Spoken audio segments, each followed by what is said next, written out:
C'est pour des raisons sociales au Moni Bazolanda Bango. On est content.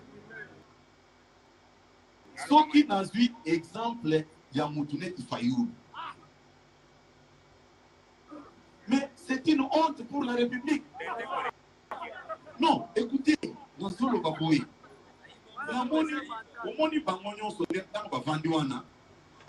c'est une honte pour la. Au moins, le panel n'a pas à 4, non, et c'est qu'on va pas mécontent et c'est ça.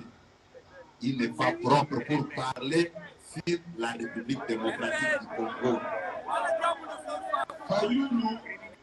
Fayoulou, moi j'ai toujours dit, et ça pour nous, tu n'as Albert Mollet. Hier, et Nalobaka Yango, même tant qu'on a ça comme on a, Bazole Kabasa Koloba, Balingi se comparer, Namutu Azana histoire Namboka Oyo. Quand on parle de Félix Tshisekedi, mais c'est toute une histoire politique de l'opposition. Qui conseille l'intolérance vidéo. Ouf, ouais, là c'est encore. Kabila est sérieux. Je vais vous le démontrer. Kabila, avant de quitter le pouvoir, a tali quelle est la formation politique sérieuse Oyo et Bundi Bitumba Oyo sans Goya Nabutu Kozambongo Pananga. A tali à l'objet que c'est l'idée de peste.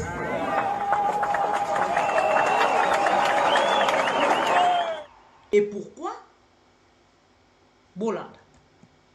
Que pour beaucoup d'entre nous, c'est difficile à accepter, mais je le dis avec sincérité, je rends hommage au président Joseph Kabila, président de la République.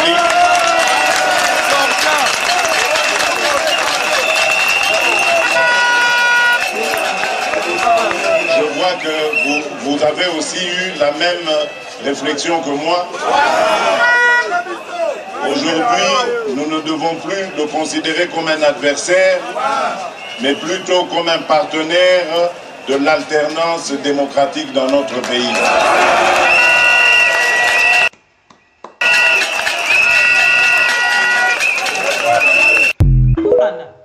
Boyoki, Kabila Zanani, partenaire de l'alternance de notre pays. Et aujourd'hui, un monsieur Kabouya, Oyo Azui pouvoir yaï de pes, n'a pas même contexte que Félix Tshisekedi, nuitamment. Rien toujours le voisin naturel. Alors, un voisin naturel qui n'a pas les coltons, un voisin naturel qui n'a pas l'or, mais un voisin qui a une organisation. Pourquoi ne pas ouvrir le marché pour transacter avec ses voisins? Le président Félix a proposé à son homologue rwandais une chose simple. Nous sommes un pays riche, vous êtes nos voisins, aucune guerre ne fera déplacer les frontières, nous resterons de voisins à vie. Moi, je vous propose de mettre ensemble deux projets où nous allons jouer au win-win, gagnant-gagnant. J'ai des minéraux chez moi qui vous intéressent. Vous avez la possibilité, avec votre carnet d'adresses, de contacter les investisseurs partout à travers le monde et nous allons travailler en synergie pour essayer de développer la zone ensemble. Il lui a proposé, moi personnellement j'ai été à Kigali à plusieurs reprises, envoyé par le président Tshisekedi, porteur de ces messages. Et le président Kagame était tout à fait partant. On a beaucoup avancé jusqu'à ce qu'à un certain moment, il y a eu des intérêts obscurs qui ont fait que voilà, la situation est telle qu'elle est aujourd'hui. Maintenant que Eh bien, le président de la République, dans sa vision, dans sa grande vision, a pris le courage, et cela a été décrié de manière ignorante par Olivier Kamitatou ici. Ignorante, vous dites? De manière ignorante, ou volontairement ignorante, a pris le courage de prendre son frère, parce qu'il restera son frère, le président Kagame, par la main, et de lui dire, asseyons-nous. Mais ça nous coûte cher maintenant. Hein? Écoutez-moi. Le frère d'hier. Non, mais on reste frères. Même si on se chamaille, même si on s'entretue, on est frères, on est frères. Que voulez-vous qu'on fasse? Il a pris par la main en disant, asseyons-nous. Au lieu de faire mal, faisons ensemble et de manière transparente. C'était en juin 2021. Il a proposé Sakima avec Dieter, etc. C'était pour construire quelque chose de positif. C'est ce que font les grands pays. Laissez-moi terminer. C'est ce que font tous les grands pays. Oui. C'est ce qu'a fait l'Allemagne et la France, qu'ont fait l'Allemagne et la France au sortir de la Deuxième Guerre. C'est les grands esprits. Voilà. Bolandi. Félix Zela Tosicité. Koko Tambango était. Zoa stylo de Martin Fayulu. De Augustin Kabouya. Je pense que si Koza bakotine de la haute vidéo nanga. Martin Fayulu en 1991 au Mindele Balobaka en 1991 Azalaki na conférence nationale souveraine. Il était vice-président de l'ECOFIN. En 2006, élu à la fois député national et provincial. Réélu en 2011, une fois de plus en 2018. Puis candidat président. Et Kabouya aujourd'hui, Abimi, pour qu'il y ait que Martin Fayulu ne vaut rien. Félix a une histoire. Félix a quelle histoire? Mais quand vous venez comme ça, vous ça fait plaisir. Vous ramenez au moins les diplômes de Félix et Tshisekedi. Parce que on a 2023, et que ça va terrible là, ton côté les mélapel Kamboana. Naloba ki ango na début émission, na lingi pas avant na keneta on la comme ko kenena souka na meka ko rappeler na ba congolais. Les diplômes de Félix et Tshisekedi à ICC, baboya ki ango na ICC a rejeté Ah wato ko kende a kocha université nini. Parce que Martin Fayulu a tous ses diplômes. A tous ses diplômes. Boko tchaba diplôme nini parce que ICC déjà boya ki merci beaucoup Nandeko Alain Bolodjoa pour un passage na ICC. Et vous venez pour commenter sur une personne héritier d'un parti politique. Martin Fayulu a mobilisé ceux qui 100 000 et quelques signatures yaba congolais, ceux qui 200 000 et quelques signatures yaba congolais. Pour la roloba non à Kabila. Kindala. Bolanda ndeko Kindala ces messages. Tolingi provocation te. Parti nyon sebe na ba jeune à partir de matoi. Au jour où on a osala buzoma na balabala, aussi na bien bien. Ko bomi bali. To na sur la mapeka. Ça je le dis vive voix. On se prépare. Mais ça c'est remettre dans nzoto. Soki akala ko odaye. Vaut mieux que tu gagnes chacun kufa na masasi na nzoto na marche, kana kufa na malaria. Makambo ne ba koma olokela yo parce non. Nazolo ba yango nga. Jacques Ndala. Soki samedi oyo, bande ko de pes ba bimisu na buzo na balabala. To aussi na balabala. Alors police na ba bisa ba fana na mandako parce que biso tomba na stade de Mathieu devant na mandako. Donc ce police oyo na masasi, et on met sur masasi na nzoto. Et ko na nzoto oyo. Soki na ba bege jour na chacun kufa na kufa. Vous êtes déterminé. Vous êtes déterminé à jeter. Prison tout salaire. Merci beaucoup de Kojaki. C'est quelqu'un qui aussi mon kufa. Donc biso to ça na balabala samedi au Kinshasa na lobi mutumo ta sikana nanda. On ne peut pas faire croire à Tshisekedi de populaire. Non non, il est impopulaire. Mais s'il est populaire, il n'est pas populaire. S'il est populaire qu'il nous laisse sortir le samedi. C'est lui qui vous empêche de marcher. Évidemment, c'est son pouvoir. Voilà. Nous allons marcher. Waf. Wachala. Merci beaucoup. Ndeko Jakindala. Merci beaucoup. Parce que tant qu'on a coupé sa message, Ndeko Félix et Tshisekedi a eu kakate. Et l'élo que pouvoir nae ekei. Je sais que Ndeko Jakindala était parmi de gens qui contre Monsieur Moïse Katumbi à côté na kati, il y a union sacrée. Mais bon, bakenda ki na ko se laisser komeka ko accompagner Félix et Tshisekedi. Mais ba yeba ki ke ko simba te. Bolandi, voilà. Maintenant to kozonga na deuxième partie. Ndeko Vital Kamerhe. Ndeko Vital Kamerhe aza ko pointer du doigt l'opposition comme s'il avait le droit. Toko lobela yango. Tokozonga pour que to lobela yango. Ndeko Jakindala lobi non. Boyoki eti. Siko c'est messieurs. Soriano atiki Katanga aye mbangu vitesse boye na Kinshasa. Katanga wana atiki bango na nzala. Abimisie bela mbongo apesi na mboka ba mama na ye Zambi. Po masango ekota te. A bloqué masango après bando sala ba déclaration ya salité ya haine. Soriano Ozuna audace Yakoya wana Kinshasa na ville à Kinshasa pour organiser marche. Yomoni ba kinois ba katange. Alerte rouge yali na force du progrès. Toko infiltrer marche wana. Toko beta yo Soriano makasi. Boyoki. Soki moto mosusu alobi boye pona Kabuya lobby procureur général. Soki moto mosusu alobi boye pona Kabuya lobby procureur général. Justice y a 2 poids 2 mesures. Justice y a 2 poids 2 mesures. Pourquoi? Parce que c'est l'IDPS aujourd'hui au pouvoir.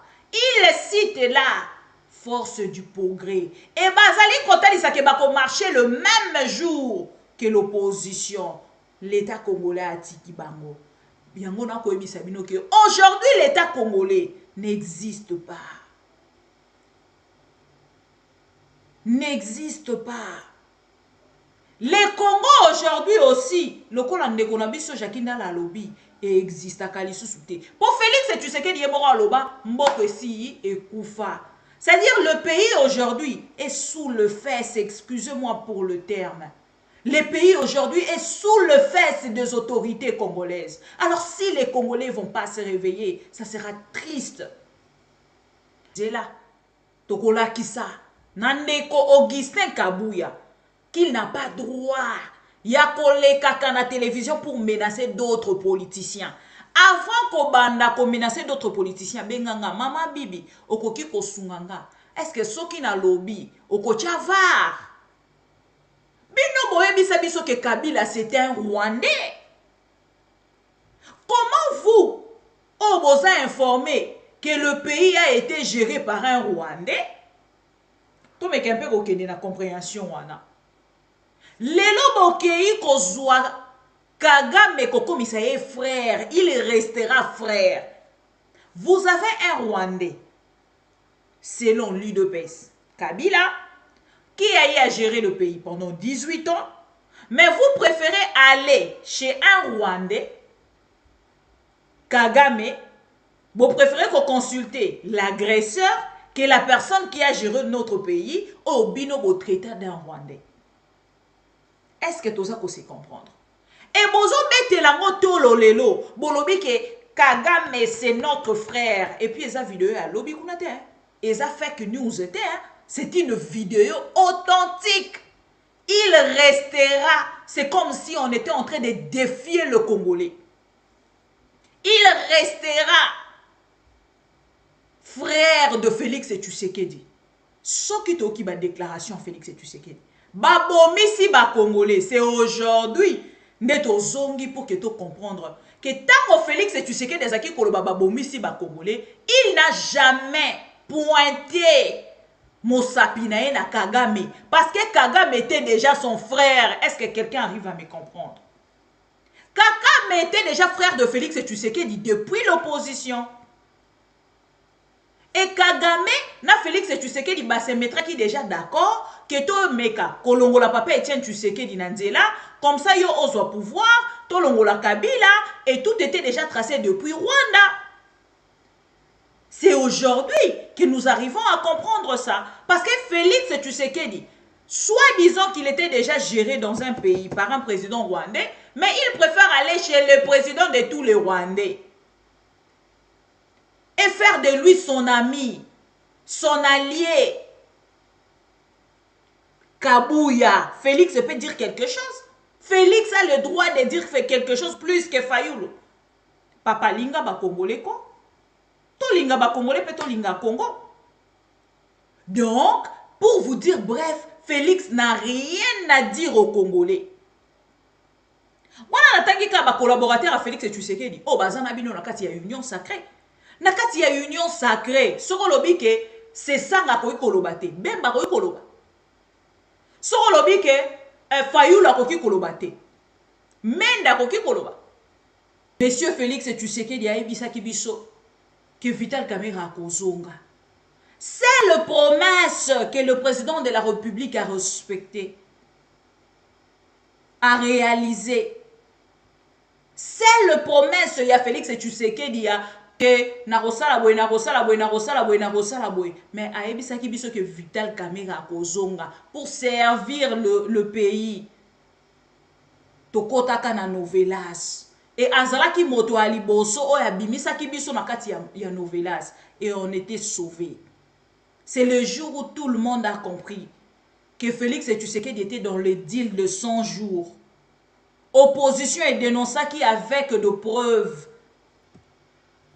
Nayebi, c'est pour des raisons sociales au moni bazo landa bango. On est content.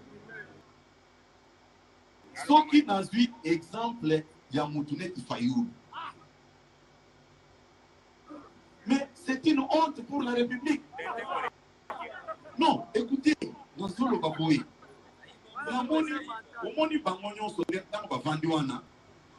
c'est une honte pour la. Au moins, panel n'a pas à 4 non, et c'est qu'on va pas mécontent et dans la cessante. Il n'est pas propre pour parler sur la République démocratique du Congo. Fayulu, moi j'ai toujours dit, Moutoua memele biso makamunyon soy, et ça pour nous tout na biso Albert Mole. Ye Moutoua memelanga Fayulu, ye amelanga Fayulu, et nalobaka yango, même tango naza komona bazole baza koloba, balingi se comparer na Moutoua azana histoire na mboka oyo. Quand on parle de Félix Tshisekedi, mais c'est toute une histoire politique de l'opposition. Mais au Komona, quand j'ai vu ces gens-là, nous allons marcher, nous allons faire ceci dans le bureau Nzambe, ce n'est pas correct, c'est le monde à l'envers. Je vous dis avec mon cœur, Nalobi, pas si tozana yango lelo. Salbert mole kamuto memelanga Fayulu. Bayana Fayulu na ce que je vous dis là. Bayaka na permanence na biso 10e milliard. Nayebi, c'est pour des raisons sociales au moni bazolanga langa bango. On est content. Ce qui n'a eu exemple ya Moutoune Fayulu. Mais c'est une honte pour la République. Non, écoutez, dans ce le Baboui,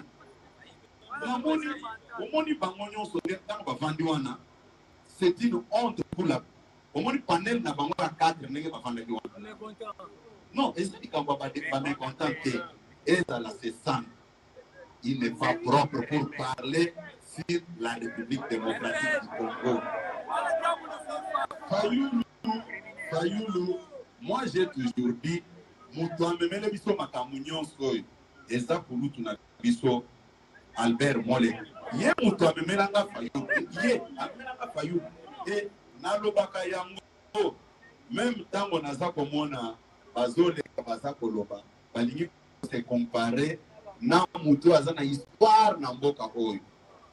Quand on parle de Félix Tshisekedi, mais c'est toute une histoire politique de l'opposition. Mais au Komona, quand j'ai vu ces gens-là, nous allons marcher, nous allons faire ceci dans le bureau Nzambe, ce n'est pas correct, c'est le monde à l'envers. Je vous dis avec mon cœur, Nalobi, pas si tozana yango lelo. Salbert mole kamuto memelanga Fayulu. Bayana Fayulu na ce que je vous dis là. Bayaka na permanence na biso 10e milliard. Ainsi. Voilà. Amis téléspectateurs, il y a un TV, bonsoir. Et je pense que Boza bien. Et Tobandi Moussala, Tozongela vraiment Moussala, au vrai sens il y a mot pour que Tomeka Bongo ko avancer autrement na Moussala na biso ndenge ezalaka. Bolandi bongo ndeko Augustin Kabuya. Ndeko Augustin Kabuya o tozala na respect mingi pona ye. Makambo alobi e biso lokwa tokoma koya plus na VAR. Tokendaka na koloba te, tokendaka plus na koya na VAR. Il y a une vidéo on a koluka awa. Ya ndeko Augustin Kabuya soki na retrouva ngo ekozala malamu mingi pour que sunga ba congolais ebelo ba kolanda biso. Toye ko constater depuis un moment te bato yo bazali na kati ya pouvoir hein bazu moi bazel hein bakomi na moi bazel moko boye o bango moko pe ba ko comprendre te le pourquoi bakomi na yango. Ndeko Augustin Kabuya koloba na sens ya ko humilier Martin Fayulu. Akoloba na sens yako dénigrer la personne de Sesanga. Akoloba na sens yako dénigrer Katumbi, Matata, 4 personnes wana, 4 personnalités wana. Et biso na ngambo na biso lokwa toza VAR. Toye siko na VAR. Totu na ba question na ndeko Augustin Kabuya. Soki akokoka ko répondre biso par rapport ya makambo ya akoloba. Tango koloba kate, tango koloba que Martin Fayulu azali moto akoki koloba te, bayela bino ye lokola moto azanga sens lokola naebite en fait tango akolobango na contexte nini pe akolobango pour ayebisa ba combattant na ye nini. To ba militant, to ba dialelo liso nyonso bazalaki autour na ye. Toko kende ka na video ya liboso nanu ya ye moko Félix Tshisekedi. Félix Tshisekedi atalisi biso nini? Po makambo Félix Tshisekedi aloba nano Félix Martin Fayulu aloba ngote.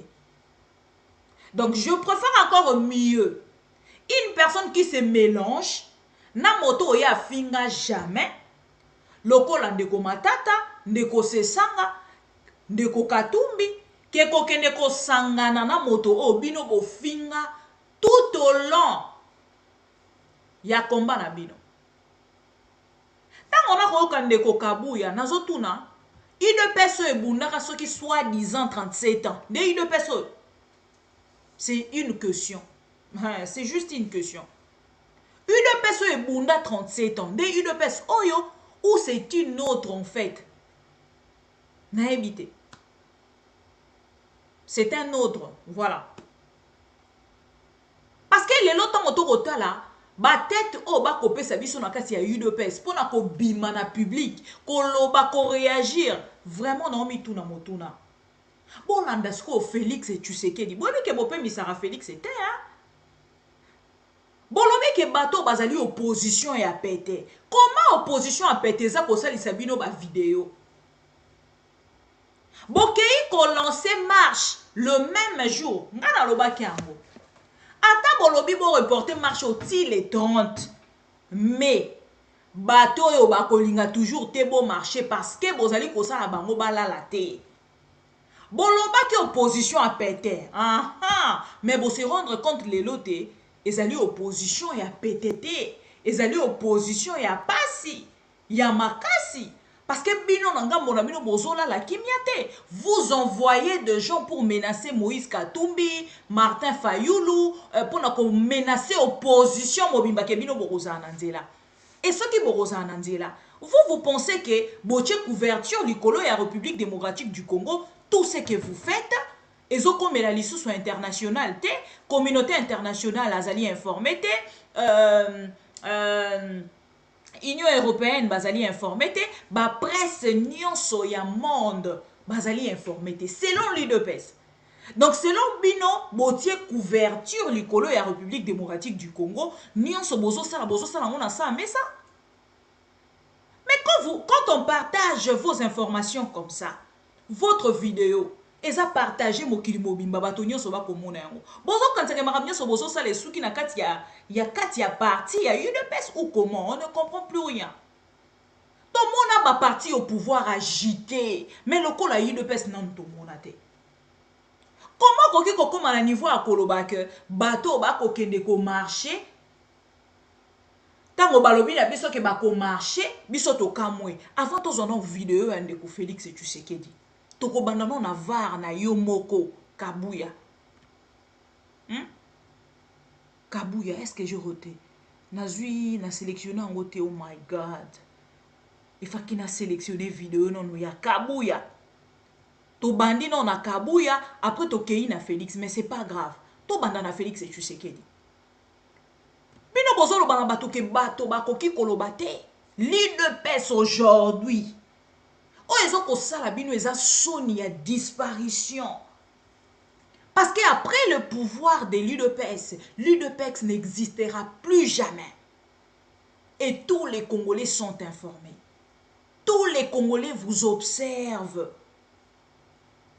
Aujourd'hui, ce qui est total, pouvoir ya UDPS na bokamba minango. Tozo comprendre directement que IDPS est coexister les sous-soutés. Donc, oh, ezala ki le quoi cadeau. Yango moni acharnement na bino na Kabila, to comprendre ka yango pour constater que bozwa kinde pena o ndeko. Je dois chercher cette émission de Jacquindala. Jacquindala pesa bino conseil depuis et azalaka le premier yako pesa Félix Tshisekedi du conseil na Chiluba. Je vais chercher cette vidéo. Et nga var et ça a raté. Ce qui n'a pas Lukavar n'a retrouvé. Donc, on a conseil à Jacquindala. 4 ans passés. Aloba ki ba simbi sibino niei. Vous allez m'excuser pour le terme. Ba simbi sabino niei na maboko. Bo moni siko salite wana bo simbi na maboko. Bo komo lukabato ako potango. C'est pas Martin Fayulu que vous allez le faire. Cette déclaration-là de Félix Tshisekedi, comment vous défendre Angolelo? Bon, comment on a dit que Félix Tshisekedi, beaucoup monsieur le quoi en moto, on a problème. Parce que l'autre jour, il a dit sous ceci quand il toque na koti à Félix Tshisekedi. Bon, landa bino moko var. Ya Félix Tshisekedi, o ba ko ebisa biso ke bato mosusu bakoki koloba. C'est-à-dire Félix Tshisekedi a koki koloba, mettez Fayulu te, c'est sangaté, et pourquoi? Bolanda. Que pour beaucoup d'entre nous, c'est difficile à accepter, mais je le dis avec sincérité, je rends hommage au président Joseph Kabila, président de la République.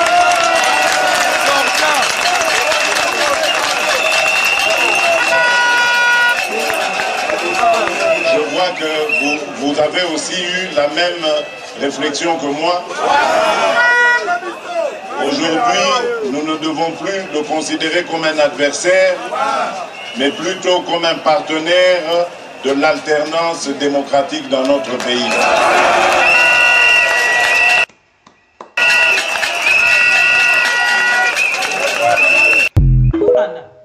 Boyoki, Kabila Zanani, partenaire de l'alternance de notre pays. Et aujourd'hui, un monsieur Kabuya, oyo azui pouvoir ya UDPS, n'a pas même contexte que Félix Tshisekedi, notamment à Kokenekoluka Kabila, pour qu'il soit pouvoir aujourd'hui, Babenga est président de la République. Tout ce qui reste n'intéresse pas Félix Tshisekedi. Rien n'intéresse Félix Tshisekedi à part être président de la République, c'est-à-dire par le nom, les titres du président de la République. Un Kabuya passe à la télé pour nous dire que Félix Tshisekedi a une histoire na combat. Waouh, quelle histoire! Bande konanga, bobi ke biso to vandaka kimia. Mais bino moko bato boya rakota lisa biso qui esengeli to loba pour votre compte. Boya ka muto za na histoire na combat. L'histoire ya Félix Tshisekedi na combat. Aujourd'hui nous parlons marche. Il y a le 13 où ils allaient qui reporté pour le 20. Boya ka muto za na histoire na combat. Je vous mets ça. Pouf. Je vous dépose ça là. Je tiens à dénoncer cette pratique de la Kabylie qui consiste à programmer une marche le même jour que l'opposition. pour se refuser, pardon, pour se la refuser, pour se la refuser et ainsi pouvoir justifier l'interdiction de la nôtre le 28 novembre 2017. Wana Félix et Tshisekedi a commis. Notre marche est maintenue. Quoi qu'il arrive, Congolais, venez nombreux. Wana Félix et Tshisekedi. Félix et Tshisekedi moto a commis tweet. Bozo ka moto azana histoire. Et tant que sa peuple congolais, pour qu'il va marcher, à sa peuple congolais, que je suis en train de dénoncer, je tiens à dénoncer cette pratique de la Kabylie. Nuitamment, il était avec Kabila. Nuitamment, Azaraki na Kingakati. Savoir comment négocier le pouvoir aujourd'hui, après le départ de Félix Tshisekedi, pardon, de Joseph Kabila, Félix Tshisekedi puisse lui remplacer. Je pense que vous êtes d'accord avec moi. Félix Tshisekedi qui dénonçait là. Boyoki makambo Félix Auti Koloba. Oyo boltali tweet ya Félix Tshisekedi. Maintenant boyoka. Makambo Félix Tshisekedi ya Koloba. À travers une autre vidéo, et si on a diffusé la vidéo, on a kozongi sayango. Parce qu'aujourd'hui ici, nous allons parler, nous allons répondre en fait à la personne d'Augustin Kabouya, de Vital Kamerhe, qui dénigre aussi de son tour, à son tour l'opposition pour dire que Bakani, c'est ce qui va marcher, lobby biloko ekiti. Ils vont marcher contre la vie chère et pensant que lobby, ce qui va marcher, allez lobby biloko ekiti. Et ça moquerie na peuple congolais. Et ça terme, donc façon il y a qu'on se moquer na peuple congolais. Peut-être c'est parce que le peuple à l'Anarabino avec beaucoup d'attention. Bayaka peut-être en retard. Il y a qu'on comprendre dans Marambo tant mon soubi surtout pour dénoncer. Ce qui m'a dit tweet, il y a Félix Tshisekedi. Moto a qu'on tenir qu'on dénoncer dans l'olenge. Bino Bozo Kanis, en fait, le problème avec l'IDPS, ils pensent que les aventures qu'ils ont eu à faire derrière le dos de Congolais, en négociant avec Kabila, pour récupérer en fait le pouvoir après le départ de Joseph Kabila, Bazako Kanisa qui opposition au PLLO, Bako jouer la même pratique au Bango Basalaki. Parce que je ne comprends pas. Qu'est-ce qui arrive à déranger en fait l'IDPS aujourd'hui de savoir que l'opposition va marcher? Bon, si bolobi que non, et ça pour la insécurité. Mais l'IDPS chaque jour, Bazako ça la point na bango ya rencontre. Balobi batoba kutanate. Je ne savais pas que général Silvano Kasongo a kota qui est na IDPS. T'as là niveau beaucoup humilier même la police congolaise.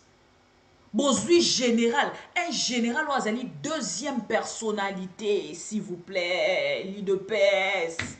Pourquoi vous ne faites ça? Tosa libino nini. Kokiti sa valeur, il y a Ouazali, loi yamboka. Hein? Nasoye ba même pas l'olingeni na ko bengelango. Kokiti sa valeur, il y a république. Kokiti sa valeur, il y a la police. Kokiti sa valeur, en fait, il y a ba entité nyonso. Il y a ba autorité nyonso. Oh, lobby tozaki kopé sa valeur na respect. Tozo par exemple un Kanyama. Ba bengi na PPRD. Ba matisi likolo ya podium ya PPRD. Tomona yango. Un général. Ouazali aujourd'hui. Na koe bali sous-souté. Parce que na ebisa kibino. Annulation, il y a ordonnance, c'est allé en cours. Il y a téléchargement. Pour le lenge, il ne peut ses alliés, on a les lots ndenge to koloba boye. Ba nomination topé o esale maki dernièrement. Temo kolo ya lelo eza prise en compte et ba zui car il y a deux personnes. O basa qui remise et reprise, ba zui car a deux personnes ou une seule personne. Et si bato nyonso basala ki ba nomination na bango basala considération te nde bomoni lelo bato bakomi kokene même ko négocier ba poste bato bakomi kokende même ko négocier au monde on a batindi basali recommandation des élèves pour que bazwa diplôme d'état bomona ngo wapi boko mona moto ake ko bibisa passeport fonction ache fille du DIRCAB du chef de l'état bomona yango wapi bakende kopesa bino fonction.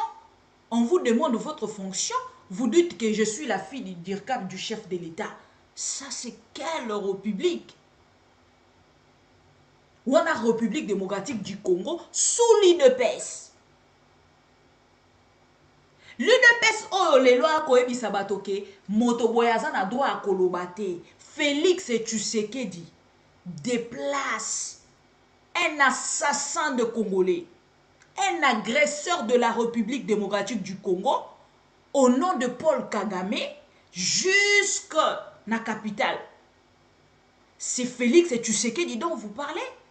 C'est de ce Félix Tshisekedi là. Félix Tshisekedi qui aujourd'hui a joué République démocratique du Congo a Kekopé Sanamaboko ya EAC et il neutralise lui-même l'armée congolaise.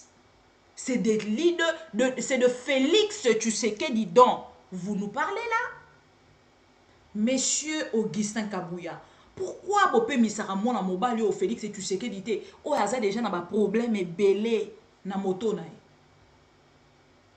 Akoye bate déjà seni kalamingi te sengeli kokende kotika diplôme ICC boya diplôme na ye Congolais nyonso azali informé tozo koye bate ya 2023 a okende ko déposer diplôme il y a institut nini ce qui université nini.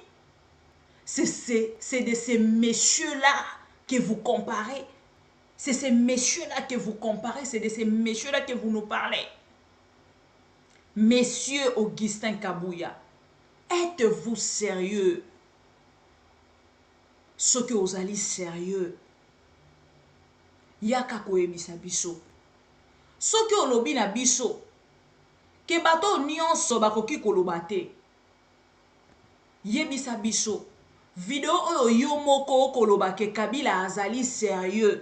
Kabila atali amoni motote. Donc omoni nzambe soki alingi abimisa ba secret oyo esala marana butu. Azonga kaka na batu wana ye moko. Ayaka ka epa batu wana toucher bango likambo moko bato bayebaki te bino moko bobandi kobimisa. Monsieur Moubake, tango akotalisa na bato que Félix Tshisekedi akozala o babengaka dauphin de Joseph Kabila, personne croyait. Tu as demandé que est-ce que tu avais dit que Kabila est sérieux. Je l'ai dit que j'avais dit ça. Mais vous répétez exactement ce que vous avez dit. Vous avez dit Kabila est sérieux. Je peux vous rappeler. Kabila est sérieux. Kabila a tali. A moni na ba parti nyonso. Et il a donné le pouvoir à l'UDPS. C'est de là que fait débat. Voilà. Débat, ils en ont sérieux à Kabila. Voilà. Mais Kabila a cédé le pouvoir à l'UDPS. Je dois y aller. Je dois y aller. Au moni, na introduction na yo. Au tunaki mutuna wake. Est-ce que Zakana et Sengona Bato bazo sala ba émission na Lingala. Mais débat au créé. Polémique au lingi ko créé, c'est autour des vocabulaires. Non, ce n'est pas. Attendez, Nassilissa. S'il vous plaît. C'est une polémique que vous voulez. Il n'y a pas de polémique. Je vous mets devant un fait. Si vous reconnaissez, tant mieux. Vous pouvez le balayer. On a obligé on y mangote. Soko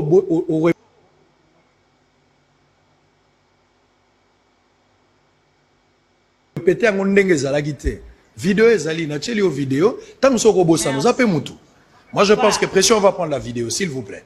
On va prendre la vidéo. Non, attendez. Oui, je vais vous dire une chose. Oui. Ayez l'habitude quand vous invitez quelqu'un dans votre émission, ne prenez pas beaucoup de temps à parler à sa place. Non. Attendez. Non, attendez.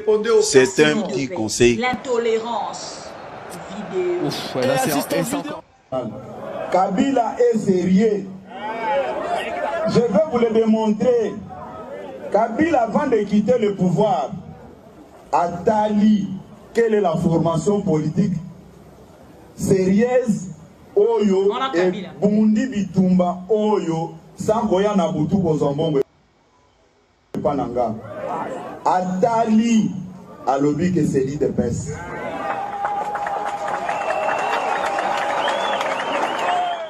Toyokani Bolandi, un monsieur comme ça peut rester en fait devant. Bon, tu vas comprendre, hein? Et aujourd'hui, les Congolais sont divisés. Tous les Congolais conscients et les Congolais inconscients. Là, jusque-là, vous êtes d'accord avec moi. Aujourd'hui, les Congolais sont divisés. Nous avons les Congolais conscients et les Congolais inconscients. De même que na tribu nanga, les lotos na baluba conscient, na baluba inconscient. Pourquoi je le dis? Parce qu'aujourd'hui, on veut nous faire croire que quand vous êtes louba, vous devez totalement soutenir Félix Tshisekedi. Quand vous êtes louba, vous êtes dans l'obligation de soutenir Félix Tshisekedi. Et nous autres, c'est le contraire. Pero Louara, c'est le contraire. Nani les sous moulouba conscient, oh, kombone koe langa mwambango na moto. Voilà. Jusque là, na ami balé, on a sobo, on a mis sous na liste botine linga. Et alors, des gens comme ça, bas 8 ans na bango, devant en fait le quoi, l'autre comment na réseaux sociaux, ba combattant na bango nyonso, ba komisa bango ba journaliste, et aujourd'hui, bato ba kolinga ko bisa biso ke binobo ko sala makamoni wana yoza professionnalité. Je ne veux plus attendre quelqu'un me parler de ça. Ne nous parlez plus de la profession ou du professionnalisme. Parlons ici comme des Congolais. Je vois comment vous êtes d'accord avec d'autres journalistes. Oh, bah soutenaka Félix Tshisekedi. Ceux qui basali commentaire na likambo pour condamner l'opposition. Alors restez d'accord aussi avec nous autres. Autant que soutenir peu opposition et booster peuple congolais pour enlever en fait ces putains... Excusez-moi, qu'est-ce que je dis? Pour enlever en fait ce pouvoir. Pour faire partir le monsieur incompétent à la tête de la République.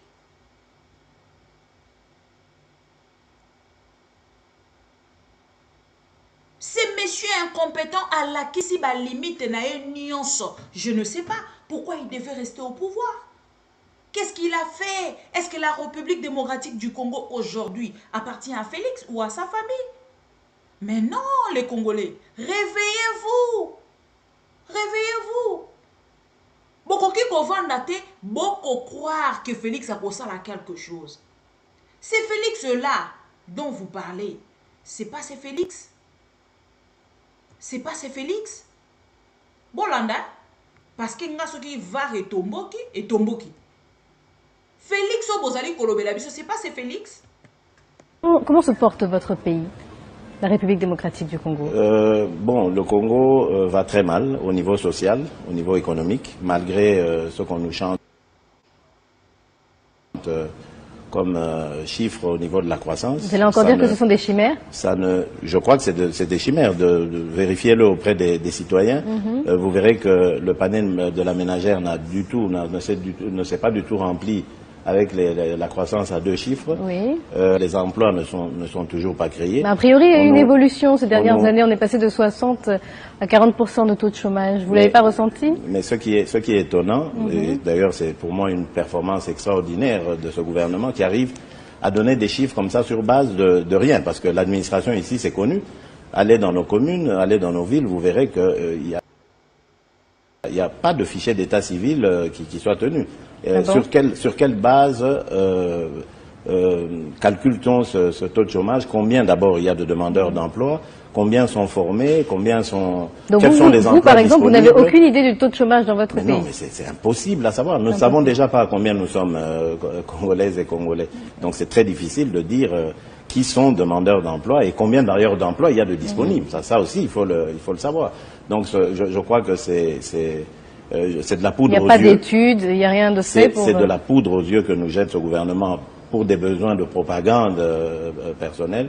Et ça, c'est. Il a besoin de faire de la propagande, ce gouvernement? Ben oui, je crois qu'il y a une concurrence farouche entre membres de ce qu'ils appellent la majorité présidentielle.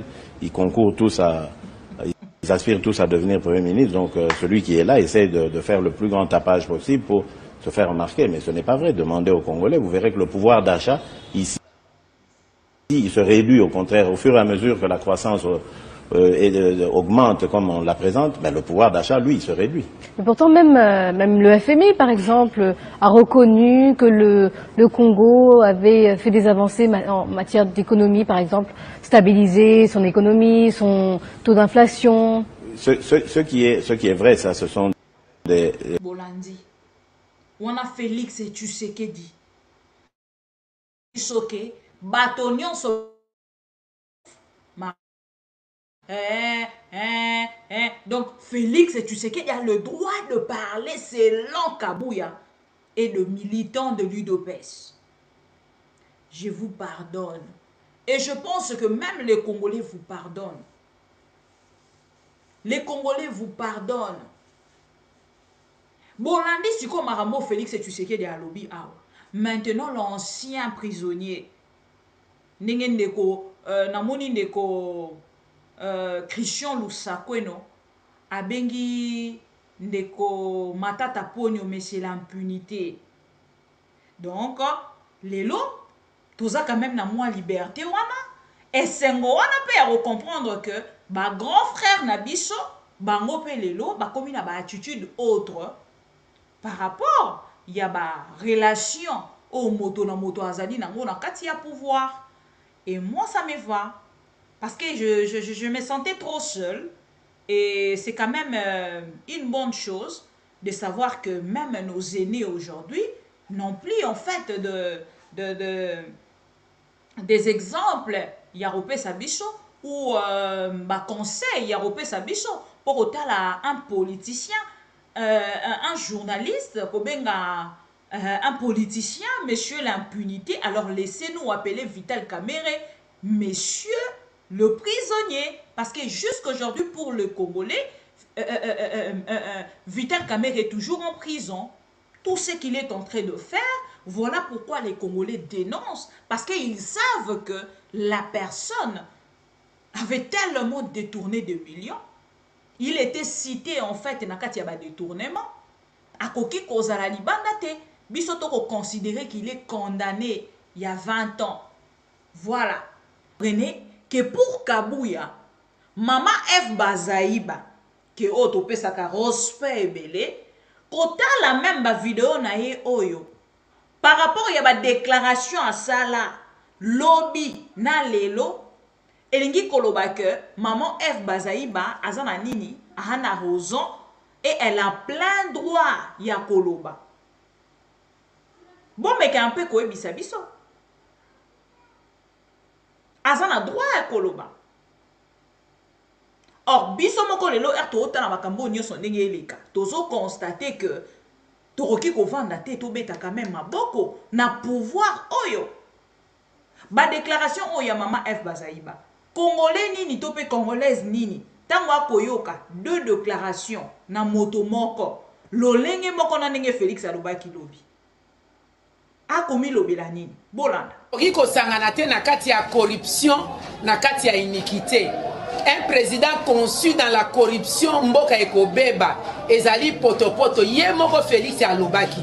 Toza bomoko muto ya kolongwa na bomoko komo na enani likama akozwa likama ekozongela ye moko. Donc toza en face ya président aza élu te aza nommé parce que ye moko aza conscient ayebi ki azwa ki eka à 15%. Je voudrais particulièrement saluer justement la sortie officielle de l'Union sacrée. De tous les temps, le MLC a toujours été un parti qui se retrouvait toujours du bon côté de l'histoire. L'unité aussi, ça va nous permettre d'aller au-devant. C'est ça la vision du MLC. En conclusion, un parti politique, un cadre du MLC et tout le reste, nous sommes toujours du bon côté de l'histoire. Voilà. Wana Maman F. Bazaïba lobi, bazala du bon côté de l'histoire wana babeteli bango maboko balobi likama o bayebisaki biso lobi lelo ekomi effacé. Donc maman F Bazaïba a koki koloba parce que aza pembe na Félix Tshisekedi. Jean-Pierre Bemba qu'on accuse y a ancien rebelle au Congolais n'y a ko reconnaître mabe o Jean-Pierre Bemba sala ba bande konae moko ba Congolais. Jean-Pierre Bemba peut parler parce qu'il est à côté de Félix Tshisekedi. Ce qui si koto kei nangambo ya ndeko na biso oyo. Lokola ye par exemple, selon Kabuya, ye a koki koloba. Vous dénigrez monsieur Delis Sesanga, sachant que Bino Moko Bozana un ancien rebelle, un coup touté. Ce qui tozuna Mende Malanga, tozui monsieur Boussania Mouissi. Donc beaucoup mina bango combien? Bozana 3 rebelles na kati ya union sacrée. Bon tozwa bango bongo to mekakoti bango na cadre ba rebelle. Tobozana 3 rebelles. Oh na bonne mémoire nanga on a tangi Mendo Malanga ba ancien rebelle. Mendo Malanga Jean-Pierre Bemba bozana comment on appelle Mboussanya Mouissi. Bon, yebisa biso siko. Juste un monsieur le quoi Delis Sesanga nazali ko déranger bino kozalana Martin Fayulu. Parce que ce qui vous dérange de plus ici, c'est ça combo à Martin Fayulu, rien d'autre. Parce que Martin Fayulu a tikali boye. Ce qui même l'opposition est allé na valeur, c'est parce qu'il y a un Martin Fayulu.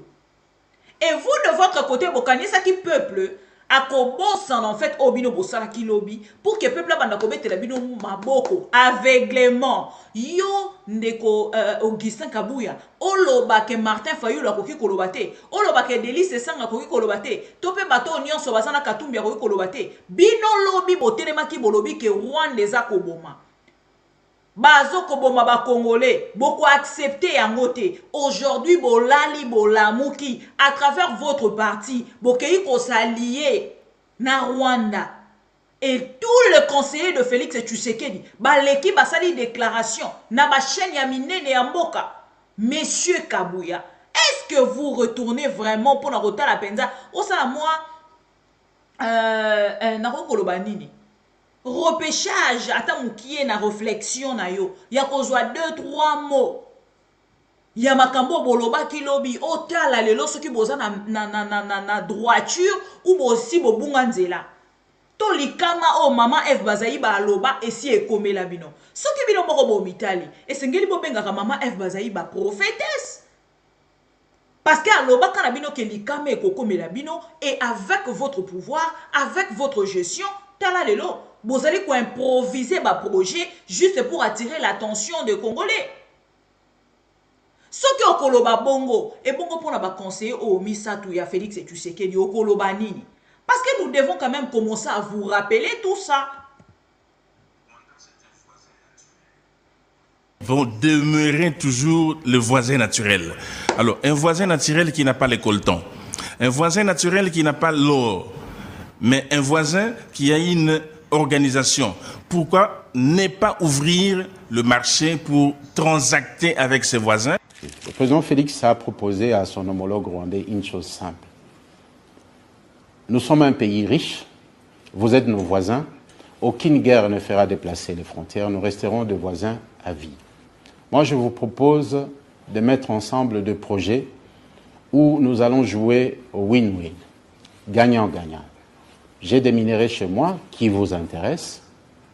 Vous avez la possibilité, avec votre carnet d'adresses, de contacter les investisseurs partout à travers le monde et nous allons travailler en synergie pour essayer de développer la zone ensemble. Il lui a proposé, moi personnellement j'ai été à Kigali à plusieurs reprises, envoyé par le président Tshisekedi, porteur de ces messages. Et le président Kagame était tout à fait partant. On a beaucoup avancé jusqu'à ce qu'à un certain moment, il y a eu des intérêts obscurs qui ont fait que voilà, la situation est telle qu'elle est aujourd'hui.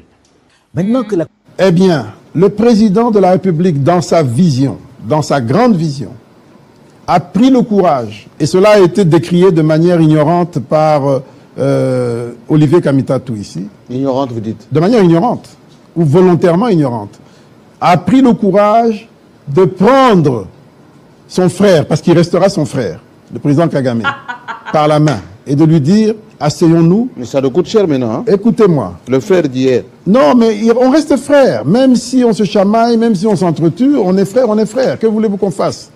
Il l'a pris par la main en disant, asseyons-nous. Au lieu de faire mal, faisons ensemble et de manière transparente. C'était en juin 2021. Il a proposé Sakima avec Dieter, etc.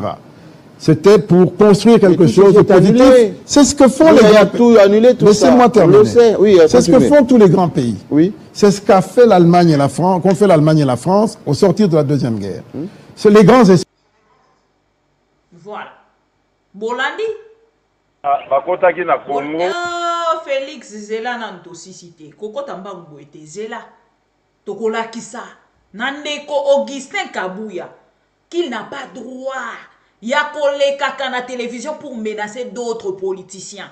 Avant qu'on banda ko menacer d'autres politiciens, benganga mama bibi okoki ko sunganga. Est-ce que soki na lobby okocha var? Bino boyebisa biso que Kabila c'était un Rwandais. Comment vous vous a informé que le pays a été géré par un Rwandais? Tout me kempe ko kende na compréhension wana. Lelo bokei kozwa Kagame kokomisa ye frère, il restera frère.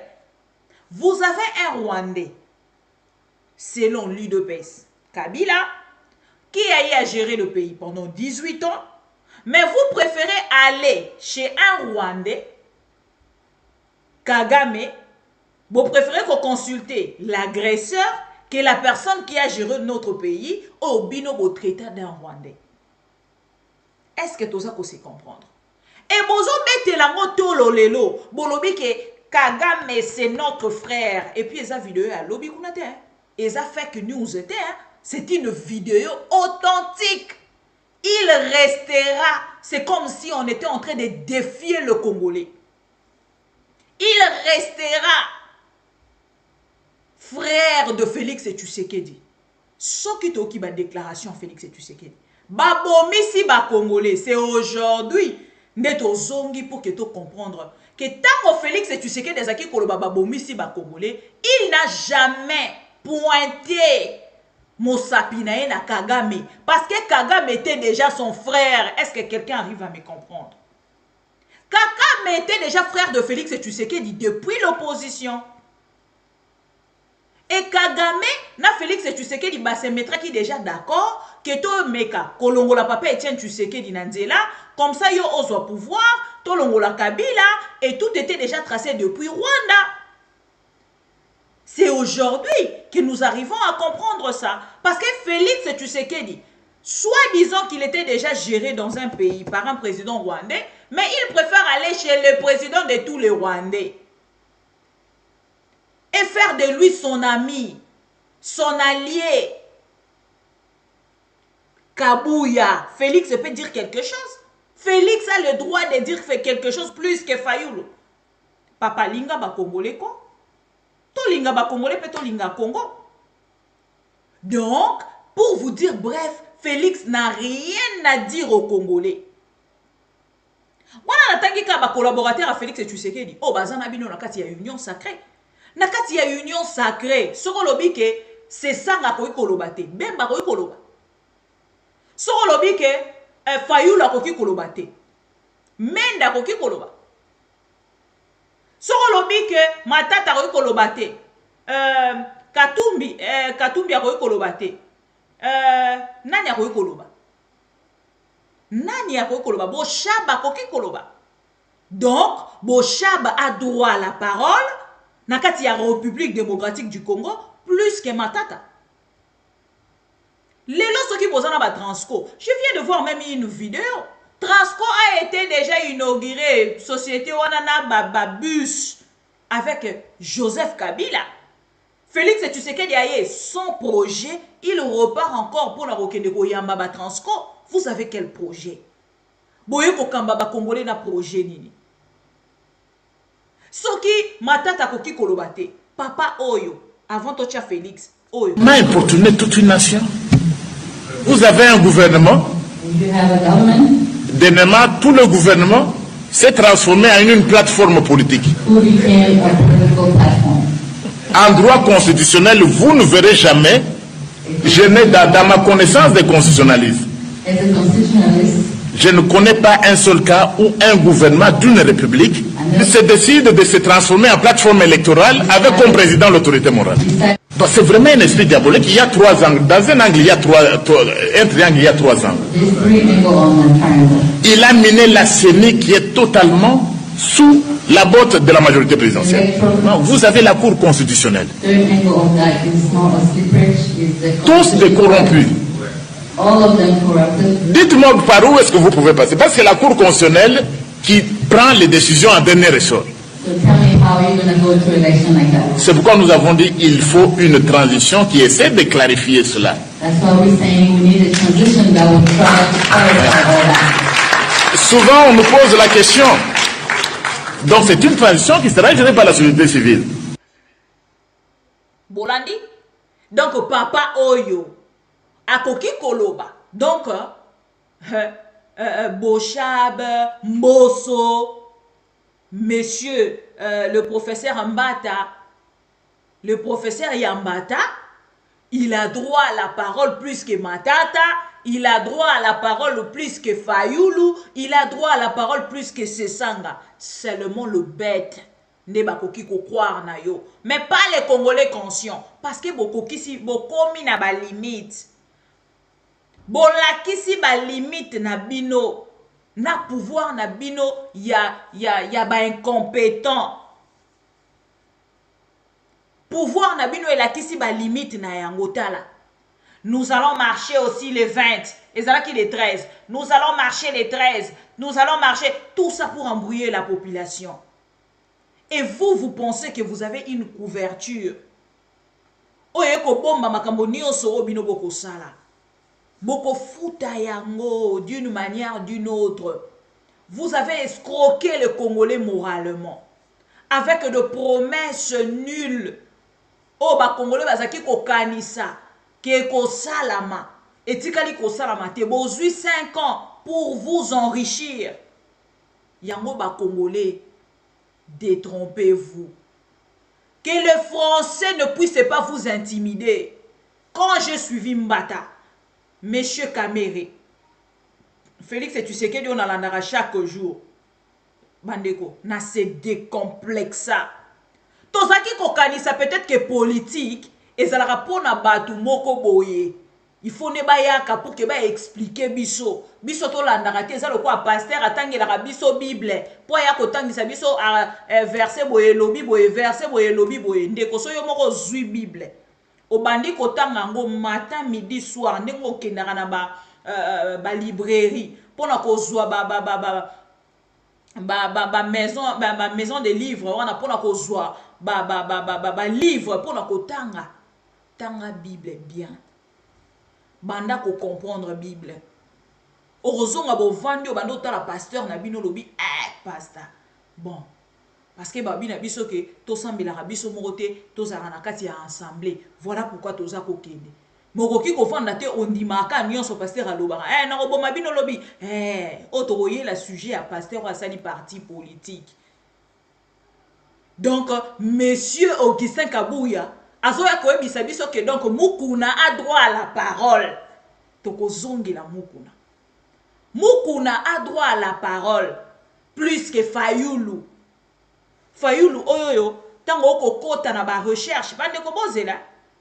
Tango ako pesa biso exemple à Fayoulou na Félix, boko tala même pas différence. Félix un monsieur oyo aya kovanda na poto. Azalaki na famille ya ba bourgeois. Il a refusé même les études pour son bien-être, Nanou Yayemoko. Pour son avenir, Félix a refusé les études. Vous comparez une personne comme ça avec Martin Fayoulou. Non, soyons quand même honnêtes. Félix, tu sais qu'elle dit, na famille à ba bourgeois, à boya classe. Aye kovanda na ye nananya comme livreur, ce qui a pixan nenge toyo kaka selon les informations. Et les lobos ko bisabiso ke tango boko talisa ke non Fayoulou akoki koloba te. Papa, soki olobi na biso ke bino bayela ka bino Fayoulou. Mais la kisa biso vidéo à cette époque là ozaki nani? na UDPS.